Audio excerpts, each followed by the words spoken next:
Hello friends, welcome to run study. आज के इस वीडियो में हम 10 जनवरी 2022 फर्स्ट शिफ्ट में पूछे गए क्वेश्चनों का विश्लेषण करेंगे कि किन किन टॉपिक से हमारे कौन कौन से प्रश्न पूछे गए थे। स्टार्ट करेंगे वीडियो, लेकिन उसके पहले यदि आपने रन स्टडी पे पहली बार विजिट किया और अभी तक चैनल को सब्सक्राइब नहीं किया है तो चैनल को जरूर सब्सक्राइब कर लीजिए। साथ ही साथ बेल आइकन को दबा देना है जिसका आपको आने वाली वीडियो की नोटिफिकेशन सबसे पहले मिल सके। स्टार्ट करेंगे वीडियो को पहला क्वेश्चन के साथ। तमिलनाडु का वह नृत्य जो मोर का वेश धारण करके किया जाता है, तमिलनाडु का एक नृत्य है, लोक नृत्य, जिसके बारे में पूछा गया था कि ऐसा कौन सा लोक नृत्य है जिसमें मोर का वेश धारण करके वह किया जाता है। तो इसका आंसर आएगा माइल अटाम। माइल अटाम, माइल अटाम नाम का एक लोक नृत्य है तमिलनाडु में जिसे मोर का वेश धारण करके किया जाता है। तो ये तो तमिलनाडु में जो रहेगा वही जाने, है ना। थोड़ा सा टफ क्वेश्चन था ये, क्योंकि हर लोक नृत्य के बारे में तो अपन याद करने जाएंगे नहीं हर राज्य का, ठीक है। तो कुछ क्वेश्चन ऐसे भी अपने को देखने को मिलते हैं। अगला क्वेश्चन था फतेहपुर सीकरी शैली की विशेषताओं के बारे में क्वेश्चन पूछा था। इसके ऑप्शन ठीक से मिल नहीं पाए हैं, लेकिन हमें फतेहपुर सीकरी के बारे में याद रखना है। फतेहपुर सीकरी यह अकबर ने इसको अपनी राजधानी बनाया था, ठीक है। फतेहपुर सीकरी पूछे जाने का मेन कारण है यूनेस्को साइट्स। फतेहपुर सीकरी एक क्या है, यूनेस्को धरोहर है, जो कि 1986 में इसको यूनेस्को धरोहर बनाया गया था। और यदि यूनेस्को की बात करें तो यूनेस्को का मुख्यालय पेरिस में है और 193 उसमें देश है। 1945 16 नवंबर 1945 को इसकी स्थापना हुई थी। 1945 में इसकी स्थापना हुई थी। आंद्रे अजोलो इसके क्या है, इसके अध्यक्ष है, ठीक है। तो ये सारी बातें आपको यूनेस्को के बारे में याद रखनी है। यदि फतेहपुर सीकरी की बात करें तो बुलंद दरवाजा है फतेहपुर सीकरी में, दीवाने खास आपको देखने को मिलेगा और जोधाबाई का महल, ये सारी चीजें आपको कहां मिलेगी, फतेहपुर सीकरी में। क्या क्या चीजें हैं, दीवाने खास, बुलंद दरवाजा, जोधाबाई का महल। और यूनेस्को साइट्स होने के कारण 1986 में शामिल होने के कारण ये शायद संभवतः प्रश्न पूछा गया था, क्योंकि 39 और 40वीं साइट यूनेस्को ने इस बार हमारे भारत में दी है। 39वीं है रामप्पा टेम्पल जो कि तेलंगाना में है, और 40वीं साइट है धोलावीरा जो कि गुजरात में है। अगला क्वेश्चन था हर्षवर्धन राज्य का हिस्सा कौन सा क्षेत्र नहीं था। चार ऑप्शन थे, उसमें से पूछा था कि निम्न में से कौन सा हर्षवर्धन राज्य का हिस्सा नहीं था। तो इसमें यदि आप बात करें तो हर्षवर्धन की यदि बात करें तो इसमें हर्षवर्धन जो था उसकी राजधानी पहले थानेश्वर थी, जो कि पुष्यभूति वंश का था। बाद में इनने अपने राजधानी को कहां ले आया था, कन्नौज लेके आ गया था। कहां, कन्नौज में लेके आ गया था, ठीक है। अब इसके भी ऑप्शन देखकर ही हम बता पाएंगे कि इसका जो परफेक्ट आंसर है वो क्या रहेगा। तो अभी तो आपको ये हर्षवर्धन के बारे में इतना याद रखना है। हर्षवर्धन को किसने हराया था, तो हर्षवर्धन को पुलकेशन द्वितीय ने हराया था, ठीक है। आगे बढ़ेंगे। अगला क्वेश्चन आया था किस नृत्य को मुखौटा पहनकर किया जाता है। किस नृत्य को मुखौटा पहनकर किया जाता है, तो यह अरुणाचल प्रदेश का नृत्य है। अरुणाचल प्रदेश का जो नृत्य है उसमें मुखौटा पहन के उसको किया जाता है, ठीक है। आगे बढ़ेंगे।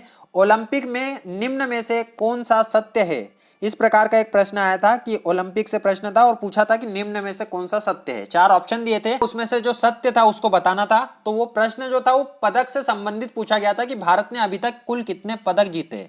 तो यदि बात करें कुल कितने पदक, तो 35 पदक अभी तक भारत ने जीते हैं, जिसमें से 10 है स्वर्ण पदक, 9 है सिल्वर और 16 है ब्रॉन्ज। 10 जो है गोल्ड मेडल है, 9 जो है सिल्वर है और 16 ब्रॉन्ज है। 10 में से भी 8 जो गोल्ड है वो तो हमारी हॉकी टीम ने लेके आई है, और 2 जो है वो इंडिविजुअल्स में मिला है। शूटिंग में अभिनव बिंद्रा और जेवलिन थ्रो में इस बार का नीरज चोपड़ा ने पदक जीता है, ठीक है। तो आपको ये भी ध्यान रखना है। नेक्स्ट क्वेश्चन है दिल्ली मुंबई हाईवे किस जिले से होकर गुजरता है। दिल्ली मुंबई हाईवे किस जिले से होकर गुजरता है, इसके बारे में आपको बताना था। दिल्ली मुंबई हाईवे की यदि बात करें, एक्सप्रेसवे की बात करें, तो यह मंदसौर से होकर जाता है। मंदसौर, झाबुआ और रतलाम, अपने यहाँ पर कितने जिलों से जाता है, तो झाबुआ, मंदसौर और रतलाम, इन 3 जिलों से होकर जाता है दिल्ली मुंबई हाईवे एक्सप्रेसवे, ठीक है। आगे बढ़ेंगे। धार किस नदी के किनारे स्थित है, तो धार, ये सिंपल क्वेश्चन था, माही नदी के किनारे स्थित है धार। नेक्स्ट क्वेश्चन है तुलसी अकादमी की स्थापना किस वर्ष में की गई थी, तो ये भी एक सिंपल क्वेश्चन है। 1887 में तुलसी अकादमी की स्थापना भोपाल में की गई थी। नेक्स्ट क्वेश्चन था पेपर ओरिएंटल मिल कहां पर स्थित है, तो यह अमलाई जो कि शहडोल में है, अमलाई शहडोल में स्थित है पेपर ओरिएंटल मिल, अमलाई शहडोल में। ठीक है, ये भी आपको ध्यान रखना है, इंपॉर्टेंट क्वेश्चन बनता है ये भी। नेक्स्ट अगर बात करें तो क्वेश्चन था कि धर्मराज रथ का संबंध कौन से वंश से है, तो पल्लव वंश से संबंध है धर्मराज रथ। ये किससे संबंध है, पल्लव वंश से। नेक्स्ट क्वेश्चन था हस्सु हद्दू खान का संबंध किस घराने से है, हस्सु हद्दू खान का संबंध किस घराने से है, इस प्रकार का क्वेश्चन पूछा गया था। तो इसका आंसर आएगा ग्वालियर घराना, ग्वालियर घराने से संबंधित है हस्सु हद्दू खान। तो अब घराने से क्वेश्चन पूछा गया है, तो आने वाली शिफ्टों में भी घराने से क्वेश्चन पूछा जा सकता है। तो आपको सारे जो घराने हैं उनके बारे में पढ़ लेना है, इंदौर घराना, सतना घराना, ग्वालियर घराना, इन सब के बारे में पढ़ लेना है, मेहर घराना वगैरह के बारे में। ठीक है, आगे बढ़ेंगे। विज्ञान के क्वेश्चन यदि देखें तो रेबीज से एक क्वेश्चन आया था, रेबीज से कुछ क्वेश्चन आया था। तो रेबीज का यदि टीके की बात करें तो रेबीज का जो टीका है उसकी खोज किसने की थी, लुई पाश्चर ने। और दूध का पाश्चरीकरण की खोज भी लुई पाश्चर ने की थी। अगला क्वेश्चन था कि चार जगत वर्ग का वर्गीकरण किसने किया था, चार जगत वर्ग का वर्गीकरण किसने किया था, इसका आंसर आएगा H.F. कोपेलैंड, H.F. कोपेलैंड ने किया था चार जगत वर्ग का वर्गीकरण। और यदि पांच जगत का पूछेगा तो विटेकर आएगा इसका आंसर। किसने किया था, पांच जगत वर्ग का वर्गीकरण विटेकर ने किया था।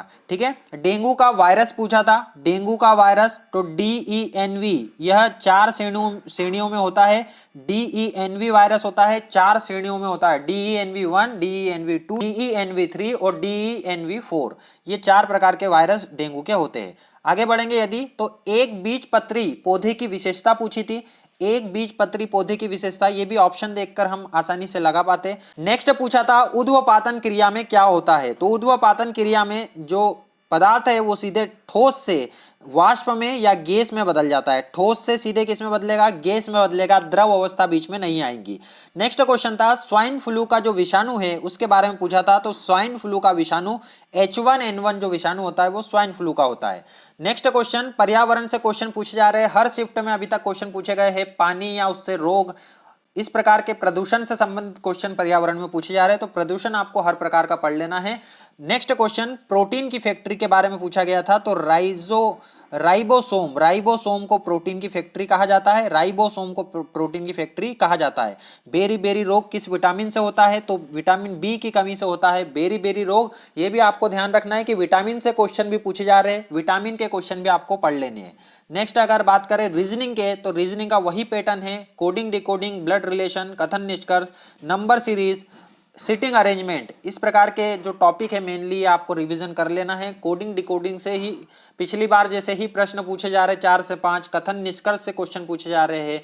ठीक है, तो आपको ये ध्यान रखना है। आगे बढ़ेंगे यदि तो मैथ्स की बात करें तो मैथ्स का भी लगभग वही सब पैटर्न रहा है। जो भी मेन टॉपिक जो है वो आपके सामने है, लाभ हानि से प्रश्न पूछे जा रहे हैं, बहुपद से क्वेश्चन पूछे जा रहे हैं, ट्रेन, कार्य एवं समय, भिन्न से क्वेश्चन पूछे जा रहे हैं कि कौन बड़ा कौन सा छोटा भिन्न होता है, और चक्रवर्ती ब्याज के भी 2-3 क्वेश्चन इसमें देखे गए थे। ठीक है, तो ये आपका आज का 10 जनवरी के फर्स्ट शिफ्ट का जो विश्लेषण था, इसमें इस प्रकार के प्रश्न पूछे गए थे। उम्मीद करता हूं कि ये वीडियो आपके लिए लाभदायक रहेगा और इससे जो भी इंपॉर्टेंट टॉपिक्स निकल के आए हैं उन सब की आप रिवीजन कर लोगे, ताकि आपके मार्क्स ज्यादा से ज्यादा आ सके आपके एग्जाम में। ठीक है, तो यदि ये वीडियो अच्छा लगा तो वीडियो को लाइक जरूर करें, अपने दोस्तों के साथ इसे शेयर करें। मिलते हैं नेक्स्ट विश्लेषण में, शाम वाले में, सेकंड शिफ्ट में। तब तक के लिए goodbye and thank you. जय हिंद, जय भारत।